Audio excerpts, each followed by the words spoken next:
I spoke with the executive director here at Lancaster Safety Coalition, a nonprofit that works hand in glove with Lancaster City Police.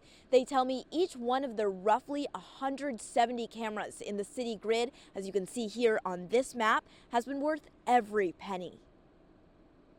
We save county taxpayers over $2 million a year every year because of the cases that don't go to court. The Lancaster Safety Coalition keeping a close eye on the city with operators on standby. Executive Director Tim Miller says in 2024, they were able to help city police over 3,000 times. The cameras help with things like missing persons.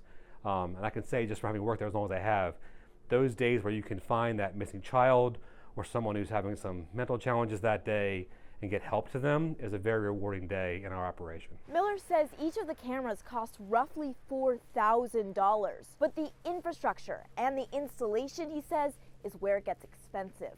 It's the fact that newer cameras like these require high-speed internet and for it to be in the places you need to go. And that's the real challenge. That's where it gets up into those millions of dollars. Today, we asked the mayor's office about the city making a financial commitment to implementing a more robust camera system in the future. The city's communications director wrote back saying, quote, "The mayor is 100% in favor of funding cameras throughout the city. She and the police commissioner have been looking for funding options for some time. Funding is the problem, not support or commitment." City Council member and Public Safety Chair Lamont Jones also replied to our question, writing in part, quote, "There are resources we can use, but empowering those that are already doing the work is essential at this point." Harrisburg Police Lieutenant Kyle Gouch told us the city has received a handful of brand new cameras paid for by a grant. It's a new step forward, but will that be enough to sustain them? Usually the costs are lower in a nonprofit model than when you get into sort of pension building officers, things like that.